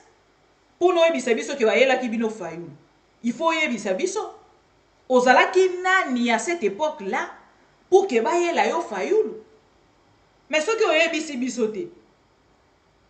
Otiki biso à cette opposition pour nous dire qu'on a rencontré des choses, voilà. D'ailleurs même, to yebi ke UDPS elobaka nango kaka. UDPS elobaka nango kaka. Mais UDPS elobaka makambo esengi te. UDPS elobaka makambo ezali nanzela te. Quand vous parlez vraiment de politiciens ou de la politique congolaise, on peut se dire vraiment que Félix Tshisekedi a une histoire. Derrière son père, on peut comprendre. Parce que son père aussi ne représentait pas vraiment au biso tozaï kokanisa. Il fallait qu'il y ait un koufa pour que toi yakoye bayango. Il fallait que papa Etienne Tshisekedi a koufa pour que les lots monde penza vérité ya UDPS. Et les lots toke ko se rendre compte que oui, l'UDPS ezala ki penza oyo biso tozaï kokanisa te. Zwa stylo ndeko Martin Fayulu. Ndeko Augustin Kabouya. Je pense que si koza bakotine de la haute vidéo nanga. Martin Fayulu en 1991 au Mindele Balobaka en 1991 azalaki na conférence nationale souveraine. Il était vice-président de l'ECOFIN. En 2006 élu à la fois député national et provincial. Réélu en 2011, une fois de plus en 2018. Puis candidat président. Et Kabouya aujourd'hui, Abimi, pour qu'il y ait que Martin Fayulu ne vaut rien. Félix a une histoire. Félix a quelle histoire? Mais quand vous venez comme ça, vous ça fait plaisir. Vous ramenez au moins les diplômes de Félix et Tshisekedi. Parce que on a 2023 et qu'on ça terrible là, ton côté les mélapé li Kamboana. Na loba ki ango na début émission, na lingi pas avant na keneta on la comme ko kene na souka na meka ko rappeler na ba congolais. Les diplômes de Félix et Tshisekedi à ICC, baboya ki ango na ICC a rejeté Ah wato ko kende a ko cha université nini. Parce que Martin Fayulu a tous ses diplômes. A tous ses diplômes. Boko tchaba diplôme nini parce que ICC déjà boya ki merci beaucoup Nandeko Alain Bolodjoa pour un passage na ICC. Et vous venez pour commenter sur une personne héritier d'un parti politique. Martin Fayulu a mobilisé ceux qui 100 000 et quelques signatures yaba congolais, ceux qui 200 000 et quelques signatures yaba congolais. Pour la koloba non à Kabila. Et Lelo, Kabouya, alobi ba yela kaye. À cette époque-là, Kabouya était qui dans l'UDPS? Kabouya osui pouvoir na UDPS, n'a pas même pratique au Félix Alekelaki a trompé opposition après qu'on a bêti opposition mbata na Mukongo. Yopo beti Kabund mbata na Mukongo pour qu'on soit pouvoir ici qu'on osui lelo. Et au balouke la Kabund. Oyeba ki maramonion sur Félix Azaki koloba contre Kabund, tu as accepté de rester là et de faire du mal à Kabund aujourd'hui. Vous n'avez pas le droit de parler. L'UDPS de valeur, na UDPS oh lelo ya mutaka là. Bokoki ko comparer à mon parti ni. Tous à la quand même honnête, tous à la quand même clair. Félix et Tshisekedi na vidéo on a coaché la bino. Po yango ne toko si disana yango. Te toko si sana ndeko Vital Kamerhe. Pouvez pas critiquer l'opposition. Comme si Vital Kamerhe avait le droit de parler. Une personne, bah condamné na premier degré, bah condamné na deuxième degré, mais accueilli ko coopérer na motonaye pour que cour de cassation qui de ko kata et que de ko kata en fait ce qui cour constitutionnel et kata cour de cassation. C'est une personne comme ça. Ne le loba ko la biso babina biso que Vital Kamerhe a le droit de parler plus que Fayulu. S'il vous plaît. Même si vous voulez se moquer des Congolais, même si vous voulez manquer du respect aux Congolais, pas de cette manière, M. Kabouya. Pas de cette manière, monsieur Kabouya. Ozalaki moto atoyo kit. Ba États-Unis d'Amérique ezo senga non? Ba parti politique etinda ba militant pour na ba formation. Bino bozaka déjà ba allié États-Unis ba nda bozalaki na kati ya opposition. Lelo sikoyo boza na pouvoir. Est-ce que ça na parti politique moko? Tozo zela to mona neni borobanda bitumba awa. États-Unis esengi batinda ba militant, toki pa combattant, ba kende formation. Bozwa Gilles Moniere botinda en États-Unis. Moto déjà na Congo, atikala ki atako ye kolelo ko morote. Français zala ki difficile pour na ye, ata ya koloba parler. Anglais ne gozala facile pour na ye. Botinda ba combattant na bino nyonso na États-Unis. Comme ça ba kende ko soit formation. Boloba ki ke bazara na niveau te. Le moment est venu. Botinda bango na États-Unis, ba kende ko soit ba formation. Comme ça ba ya ko gérer dans les 5 mois qui restent. C'est grave. C'est vraiment grave. Boyoka Félix et Tshisekedi. Oh, Bakoye Bisabiso qu'il a le droit de parler plus que Martin Fayoulou. Beaucoup comprendre qu'il était plus combattant na Twitter que combattant na Boye. Bako circuler photo ya ndeko Vital Kamerhe. Félix a sali opposition na bourgeoisie. Félix a sali opposition na bourgeoisie. Boko comparer na Martin Fayoulou te. Pas tout au monde. Et le quoi il a qui s'arrête moutona zalaki na combat, zalaki na front. Et ça ba photo au bozali ko publier à Martin Fayoulou et longina e baby. Ça me fait de chair de poule na mona ke bato ba sous na cerveau te. Pourquoi tu ko bungi sa cerveau? Félix et tu sais qu'il y a sali opposition à bourgeoisie. Oh pasi ya sango, pasi ya bandimi, pasi ya sango esengo pape. Basango ezalaki ba fils Moukoko, Basango ezalaki ba militant de l'UDPS. Et Félix Tshisekedi le pape, aujourd'hui il est en train de se réjouir. Na pouvoir oya abundelité. Félix Tshisekedi abundi na kati ya Twitter. Atikali ko marchete. Marche nini ya malonga oh Félix akenda. Oh babete ba gaz, oh Félix azoka. Félix azata na trace moko na nzoto na ye oyo ye abunda na yango na kati ya combat. Ou akima tambango azoki na ba genou. Vous voulez se moquer de Martin Fayoulou. Je suis très révolté en fait à ce sujet. Très révolté. Bozo mon esika bo komisa biso. Bozo longo la démocratie. Bozo longo la en fait professionnalisme na bato. Bokomi ko bimisa bato penza na miso bato nyonso. Botala soki atande ko na biso Christian Lusakweni aujourd'hui. Soki bakomi ko traiter IEP de militant. Bon moi te kenga na komi à l'aise. Parce que bisika nyonso to komi ko constater que journaliste nyonso komi ko bimisa skoyo parti na ye.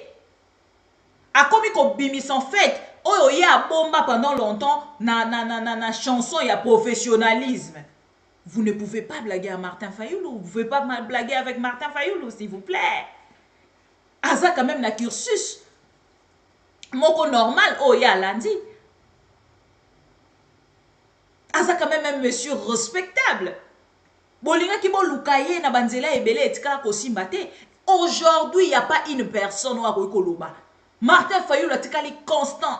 Nakati ya pauvreté, nakati ya mafinga, nakati ya nyonso, bino nyonso bokenda. Botika Martin Fayoulou Yemoko. Il a résisté jusque maintenant. C'est un monsieur que moi je respecte beaucoup.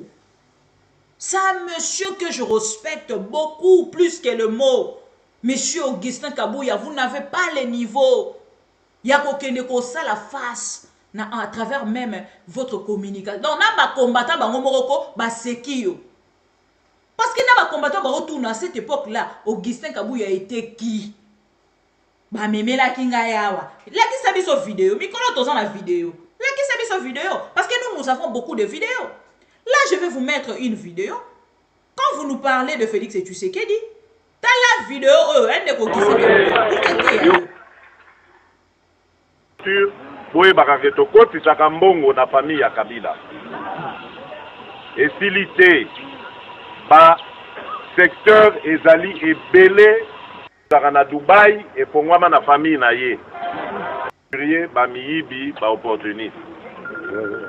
Babomeli biso plus de 6 millions de Congolais. Bolandi? Lelo mboka ekomi na pasi makasi. Tokomi victime ya famille ya Joseph Kabila. Bakaboli ba secteur nyonso ya activité ya mboko oyo. Bolandaki masolo o ya passeport. Ba passeport na biso tango tofutaka yango $65 balongolaka na kati wana ekendaka na compte moko ezaka na Dubai epongwama na famille na ye. Ba imprimer nyonso ya valeur ya mboko oyo. Ba document nyonso bomonaka ya valeur tofutelaka. Ndeko na ye ya mobali mutu aza na marché wana ya partout. Ba plaque oyo etambusaka totambolaka nango. Soratali Belgique. Ezali kaka ya famille na bango. Bango mutu bazwa marché ya kosalisa yango. Donc tant tosombaka plaque ya voiture boyebaka ke tokotisaka mbongo na famille ya Kabila. Esilité ba secteur ezali ebele na tangi ba mine te oyo bokota na secteur minier bokuti mine ya Songolo ezali Lipasa, mine ya Pakala ezali Leki o kuna mwasi na ye tolobi biloko wana esili tokoki kondima mboka na biso etekama na motindo wana te o tozali kosala ezali rebellion te tozali kozongisa makambo na nzela na yango.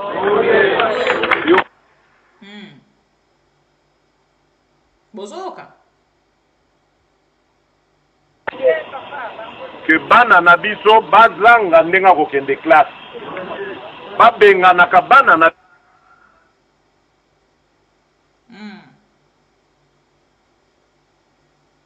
o ezali na richesse. Mboka oyo ekoki kopermettre bango batanga ofele banda première année primaire ti bakosilisa université.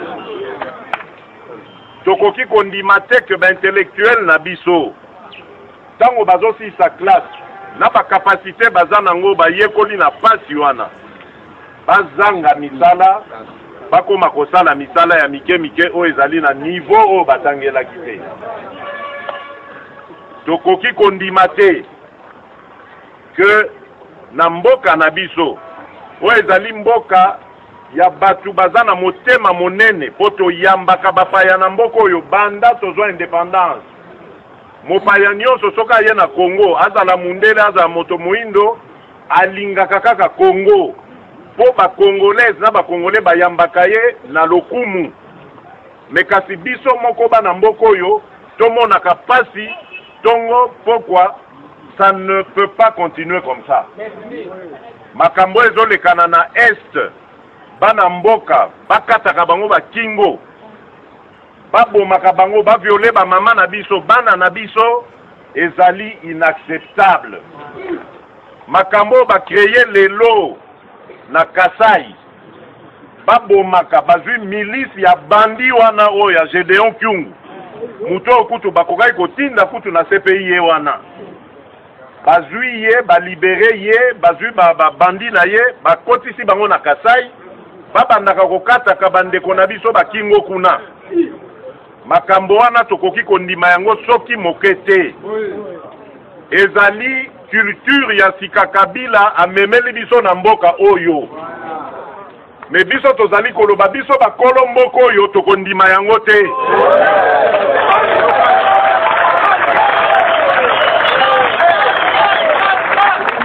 Papa na biso oyo atiki biso lelo Etienne Tshisekedi alakisa biso kobunda. Tobunda sa mandoki kaka na détermination na biso kaka na solidarité na biso parce que wana pe photo za nango toyeba koza solidaire to simba na biso nyonso toka bwana te boka bwana zakati na biso te songi za la te. Avec ça na leader na biso toza na ye secrétaire général na biso na bandeko na biso nyonso ya rassemblement tosangani na bango. Avec ça naza sûr que toko longa monguna.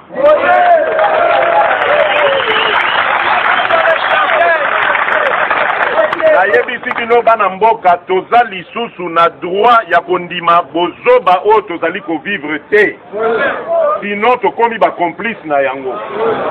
Bana na biso ba ko pardonnaka biso jamais soki bayebi que tondimaka ko vivre na boumbu ya boye. Yango na sengi bino bana mboka to benga na ebele le 17 mai.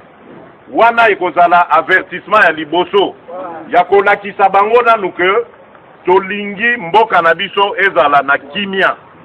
Tolingi mobulu te. Etape ya liboso yango wana. Etape ya mibale na kanisi boyoki mokonzi ye moko alobi. Tango ngonga ekokoka. Tomoni que Joseph Kabila yoki message na biso ya sensibilisation te, ya mobilisation te.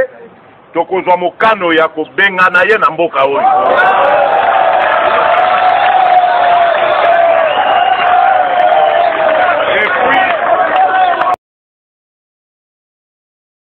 Et puis tokozala na droit na yango. Naza koyebisa bino tokozala na droit na yango.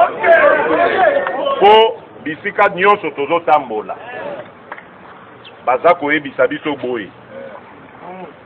Congo toyebi que muto azawana azali ko violer makambo nyonso, a violer constitution, a violer accord tosali malgré que a violer constitution toyokeli mawa tolandi conseil ya président na biso tokei na dialogue.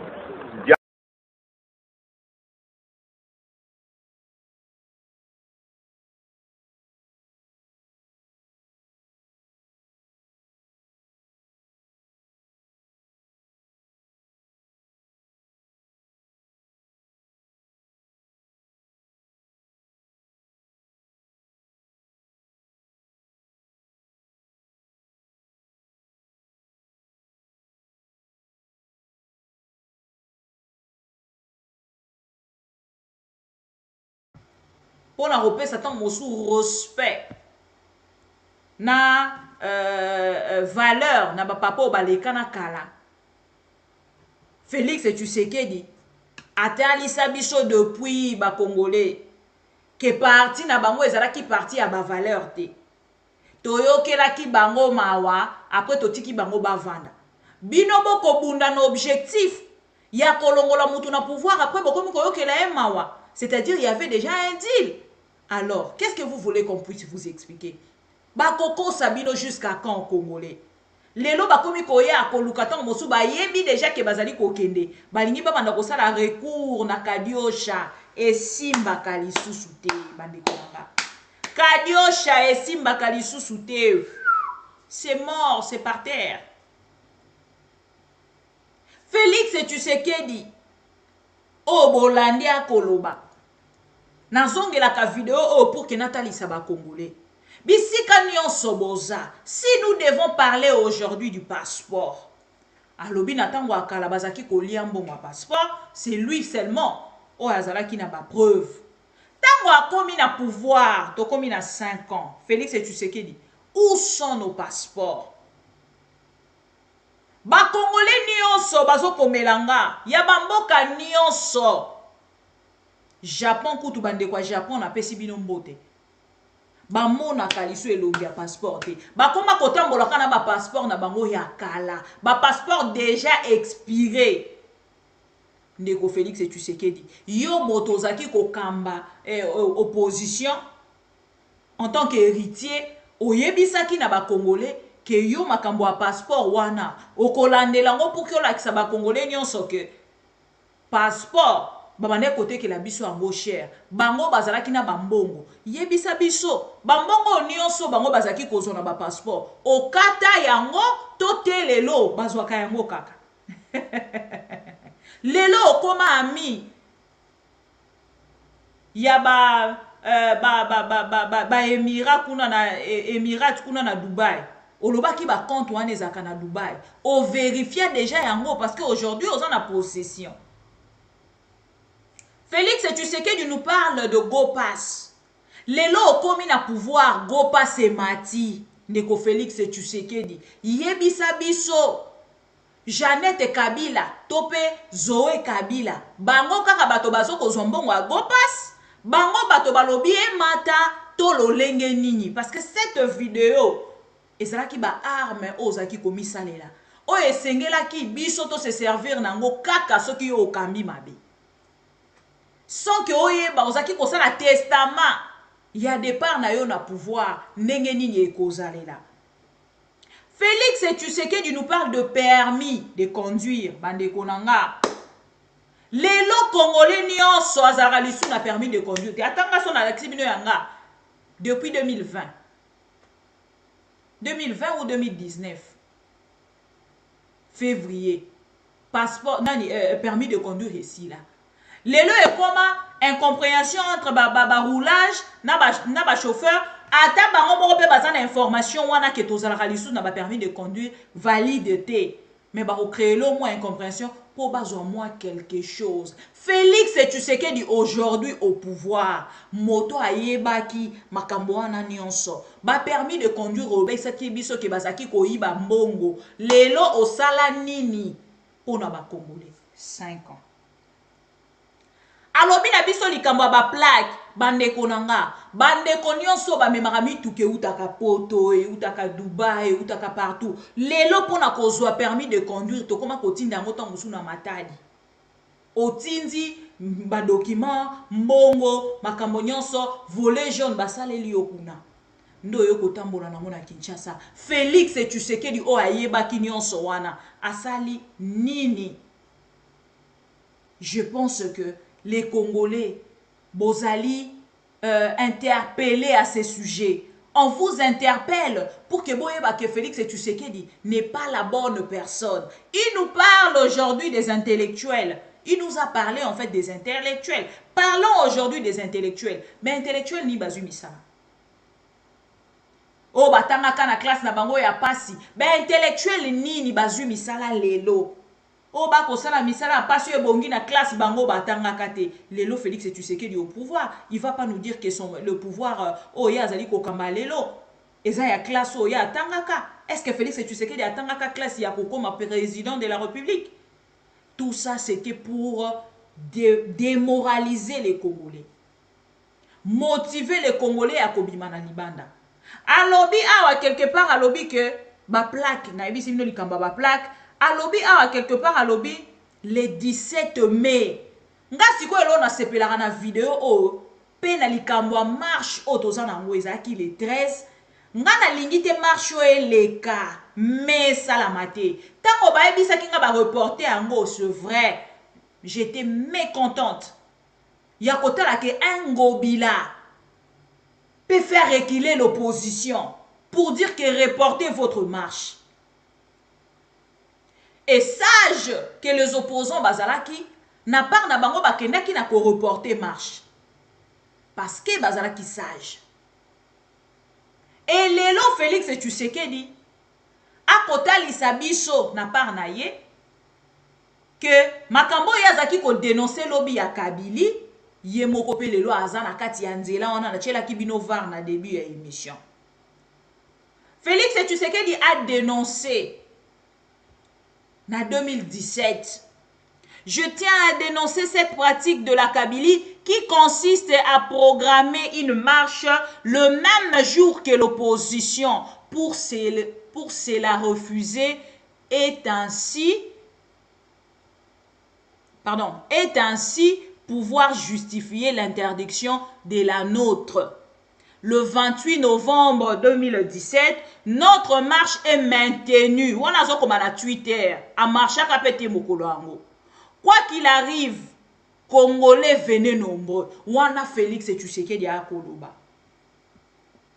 Lelo Félix Tshisekedi sur le trace de la Kabylie, oh a dénoncé qui lobby la continuité du pouvoir.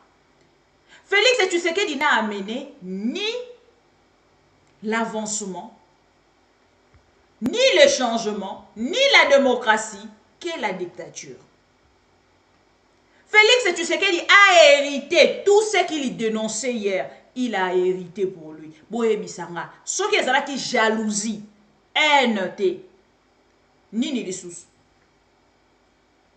soki ezalaki jalousie na envie te nini lisusu lelo bokokonstate bino moko que Félix Tshisekedi amemi eloko te. Par contre akomema biso na libungi lisusu ya makasi koleka.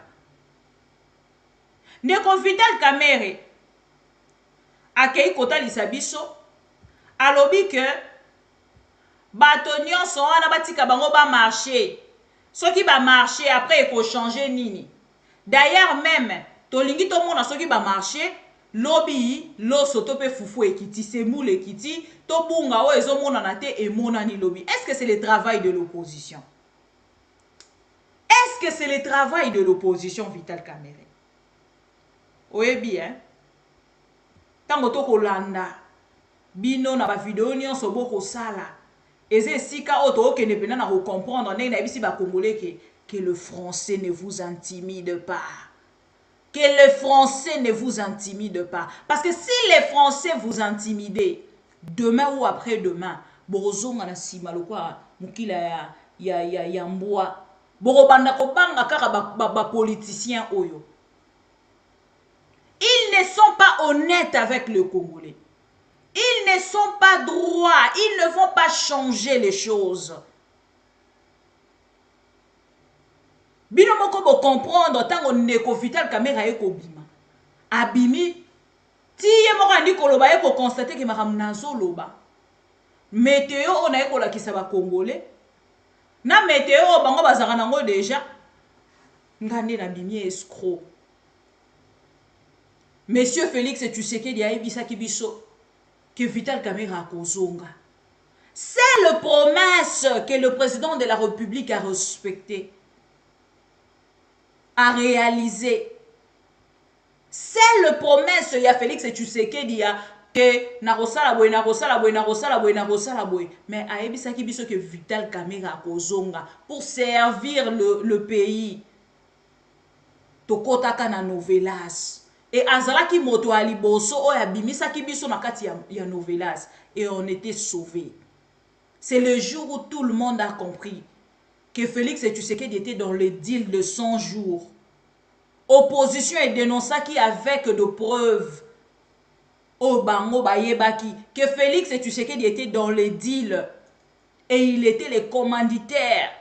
Il y a pas de détournement en agnos. Et voilà, amis téléspectateurs de Am.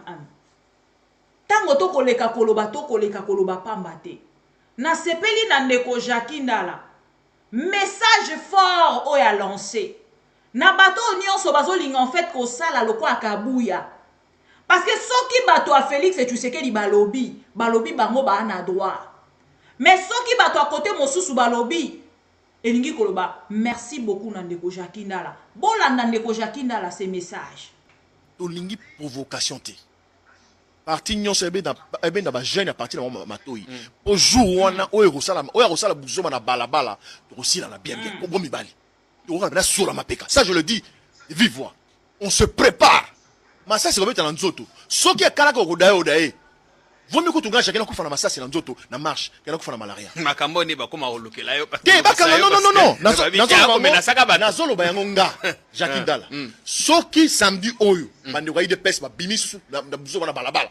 To aussi na balabala. Alors police na ba bisa mamba fanda na mandako parce que biso tomba za na stade de Mathieu devant na mandako. Donc ce police oya na masasi et obeta so asasi na nzoto.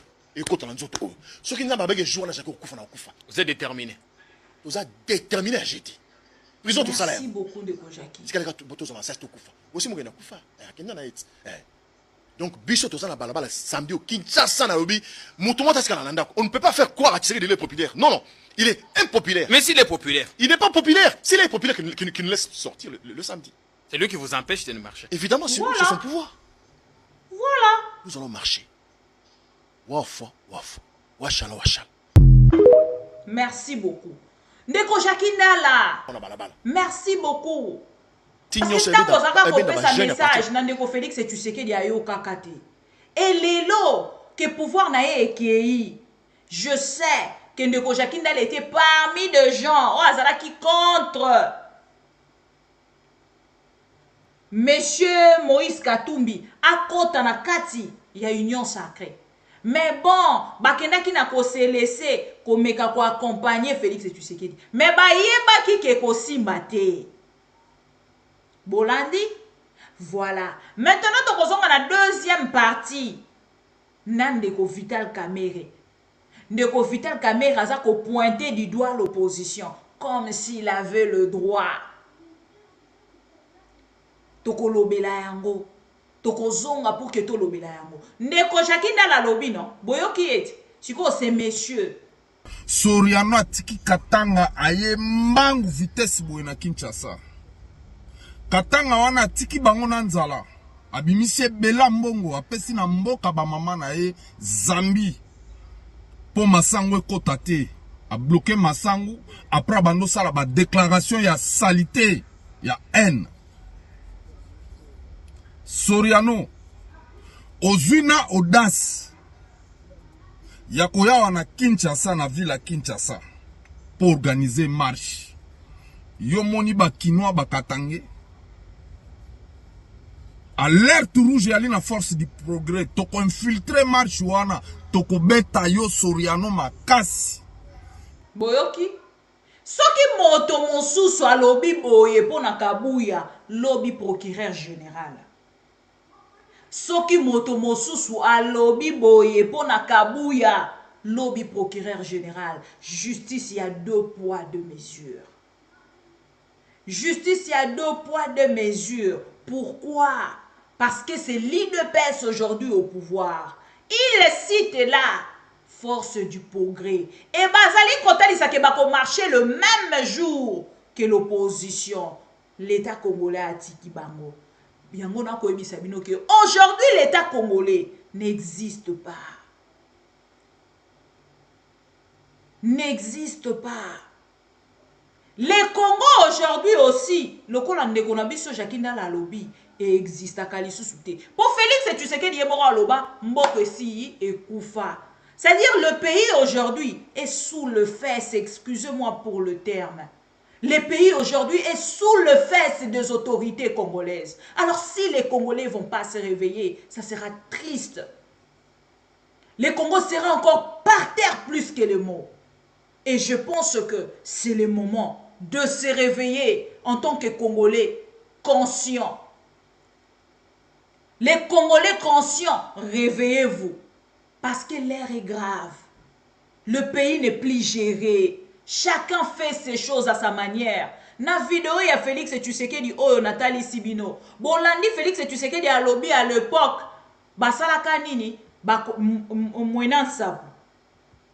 Quand mwenan sabu ezalaka. Aujourd'hui, Félix Tshisekedi a créé l'insécurité na Kwamut. Et bande Kwamut, ceux qui va roter les matés et cause la grave. Tokozonge la paix sujet wana. Parce que vous ne pouvez pas comprendre. Félix Tshisekedi improvise un catcher comme chef coutumier. Et yena kokende kokata makambo epi na loma. Donc vous n'avez plus le droit aller bo fanda wana, bo le kaboye, bo salaboye. Non. Comment boroki ko traiter ba congolais wana lolenge wana me ba rwandais bozo sola na bango. Ceux qui bolobi ba congolais wana basa ko se comporter mal. Parce que bango bazali et déjà et sengeli to kende na kozala clair. Nani akoloba na biso vérité na oye kolekana na kwa mut. Et si bon mona ba yakana ba teke ba bunda. Bango bato basa famille moko ba vivre depuis Mobutu. Kaka na tango Félix Tshisekedi ne ba kobunda. Je ne connais pas une grande histoire ya bandundu. Maintenant on a kotala ba teke na ba yaka. Nazo mona te esika nini esengela ki ba bunda. Nazo mona te. C'est quelque chose de créé par Félix Tshisekedi parce qu'il veut rester au pouvoir. Parce qu'il crée en fait tout ça pour qu'il a gardé chez Zouana. Oyo abouné la thème à Hérita. De Kabila et du parti UDPS, il y a papa Etienne Tshisekedi. L'héritier de l'UDPS aujourd'hui, Félix Tshisekedi, azako rêvé kozwa mandat mosusu. Yango ba Congolais, soki to kozala na balabala te elongo na ba opposant oyo. Ba finga bango, ba critiquer bango balo ba nyonso bango ba lingi contre ces opposants. Biso to kotambola na bango bongo. Bo répondra bango bongo. Ah, bazaki miyibi, OK, to kotambola na bango. Bazalaki ba voleur torotambola na bango. Bazalaki ba rebelle torotambola na bango parce que vous aussi aujourd'hui au pouvoir, vous avez vos rebelles à vous. Et vous verrez que comme ça, toko avancer. Parce qu'il a dénoncé hier, Yemoko Azongi na ba pratique. Bota la tango alobi a sili banda abimi na ni na Prado. Bana na nyoso bazolande na sima. Kaka ndenge lelo bazolande peka na sima. Kaka ndenge bazolande na Nissan wana soki na Prado wana. Ndenge bakobanda rolanda ka eka aboe. Vi na yembo bimba bana na bakobanda rolanda ka eka aboe. Mais tango akolongwa awana dans le 5 mois, nde bokomona que bato wana nyoso bakoza na possibilité ya rolanda ete. Bokomona ana mutuka bakokende ko accompagner na makolo. Bango na makolo ye a deux pas yanda kumaye na jeep. Vous comprendre, c'est ça le pouvoir actuel.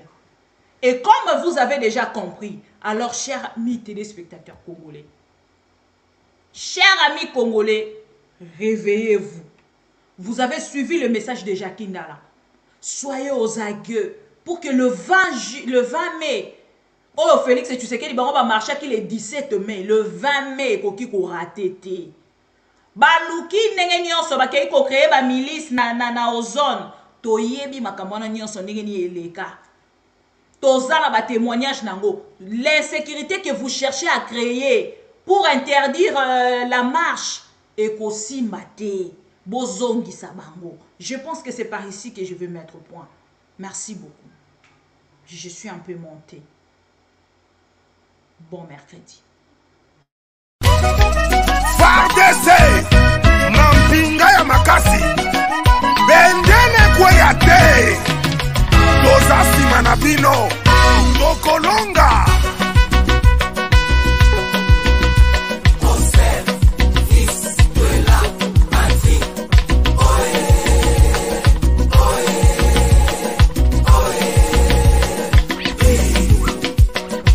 Peuple nyonso atie miso atie motema pana yo. Peuple nyonso atie miso atie motema pana yo. Eloko makasi basoda ya mpiko babundi pe balongi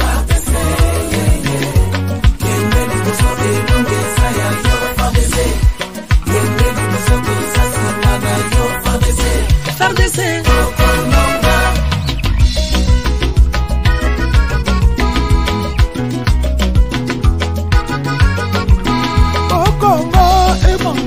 tozala posa ya kimera kati ya mboka banguna tobenga na bango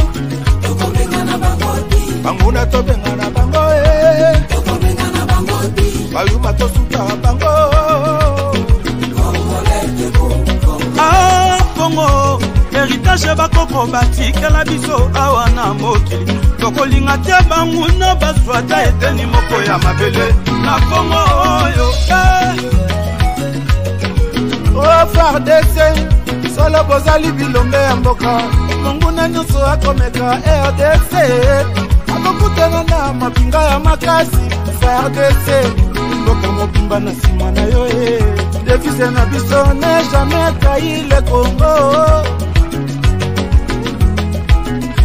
FARDC arme ya mboka peuple aza nsima na yo ya mpiko elimisa monguna libanda soda bokasi epenga na monguna bimatika mboka na biso Kongo Kongo ya bankoko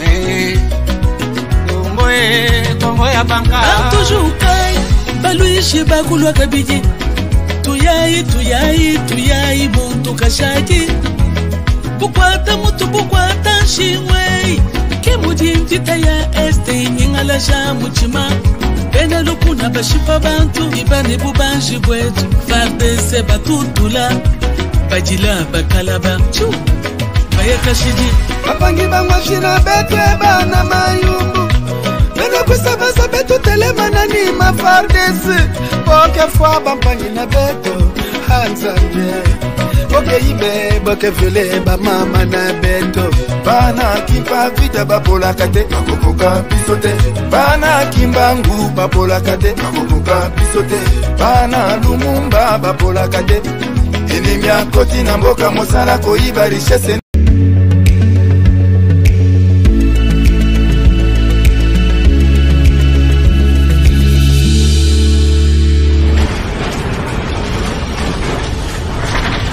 Ma Mission TV, le miroir du monde.